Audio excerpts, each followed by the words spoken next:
À quel moment as-tu décidé de faire le saut dans le monde des affaires, que ce soit comme entrepreneur ou solopreneur? Quel a été le point tournant? Je te livre le mien lors de cette émission. Les médias sociaux en affaires est ton rendez-vous hebdomadaire pour en connaître davantage sur les différents réseaux sociaux et les plateformes de création de contenu dans un contexte d'affaires. Chaque semaine, je répondrai à une question thématique qui te permettra d'appliquer concrètement ces conseils pour ton entreprise. Si tu reconnais l'importance et la puissance des réseaux sociaux ainsi que de la création de contenu pour ton entreprise et que tu souhaites en apprendre davantage sur cet univers, tu es au bon endroit. Je suis Amélie Delebel, travailleuse autonome dans le domaine des communications et marketing depuis février 2020. Je travaille avec les réseaux sociaux et dans la création de contenu depuis 2014. Les médias sociaux en affaires est mon deuxième podcast après Athlète Entrepreneur, lancé en janvier 2019. Bienvenue sur mon podcast.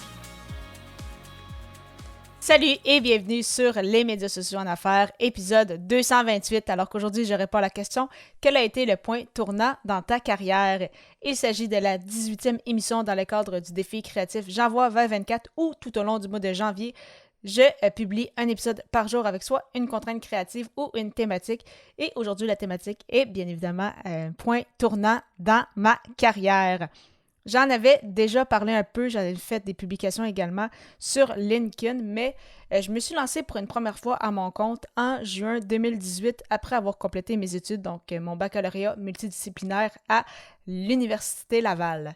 Cependant, quelques mois plus tard, donc aux alentours de mars-avril, j'ai dû me trouver un emploi puisque, en fait, l'erreur que j'avais commise, c'était de n'avoir qu'un seul et avoir en fait 3 contrats, mais dont un gros qui prenait énormément de place.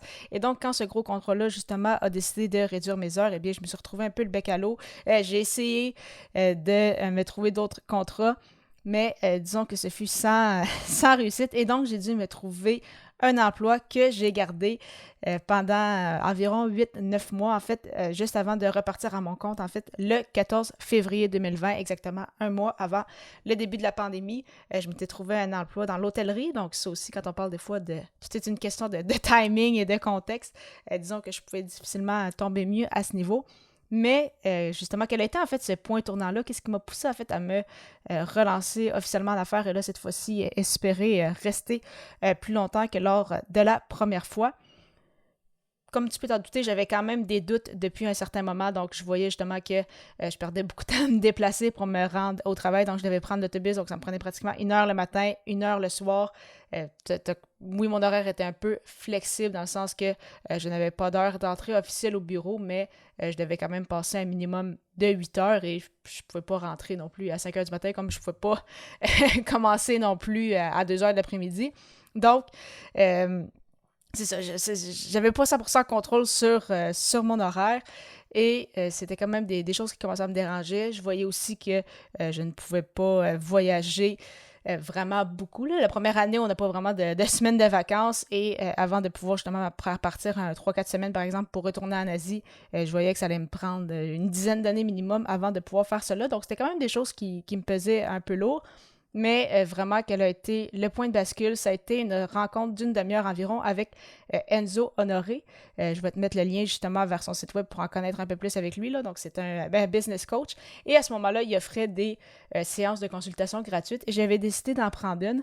Et justement, lors de notre rencontre, je lui mentionnais justement mon défi du moment, donc je voulais me relancer à mon compte, mais que j'hésitais, justement, j'avais peur de ne pas avoir assez de clients, donc là, encore là, des fausses croyances qui arrivent, ou justement les craintes de ma première expérience.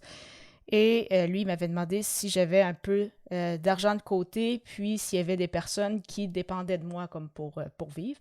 Et puis là, je lui ai expliqué que, ben oui, j'ai quand même un peu d'argent de serré s'il arrivait quelque chose. Et puis que, je veux dire, il n'y avait pas vraiment personne qui dépendait de moi, là. Ou que oui, j'avais un copain, mais tant que je payais ma part, je veux dire, j'avais pas d'enfants à nourrir ou autre. Puis, justement, après ma réponse, il m'a juste répondu, alors t'attends après quoi? Ça peut sembler très banal, mais sur le coup, ça m'a vraiment... ouais, ça m'a vraiment choqué, si je peux le dire dans le bon sens, mais ça m'a ébranlé. Après, finalement, il a vu justement ma réponse, puis il était comme, tu sais qu'est-ce qui te reste à faire. Donc, après quelques minutes, on a terminé notre rencontre, puis À ce moment-là, c'est ça, j'avertissais mon copain, j'étais comme, OK, là, je prends la décision de me repartir à mon compte. Je vais annoncer, donc, que j'annonce ma démission. Mon copain qui m'a très, très bien supporté, qui m'a encouragé. Et quelques jours plus tard, justement, à l'hôtel, donc, j'annonçais ma démission. Et c'est ça, exactement. Donc, un mois après ma dernière journée, la pandémie qui arrive. Donc, c'est aussi une petite période d'incertitude, mais par la suite, qui est repartie en fou là, dans le milieu des communications et des réseaux sociaux au Québec avec les différentes subventions et autres. Donc, vraiment toute une aventure depuis bientôt 4 ans. Donc, vraiment, je ne changerai rien à ce parcours-là. Je suis très heureuse où j'en suis aujourd'hui et je compte continuer pendant encore un bon moment. Merci justement à toi qui m'écoute sur ce podcast-ci, mais merci également à tous mes clients, à tous mes collaborateurs qui rendent tout ça possible.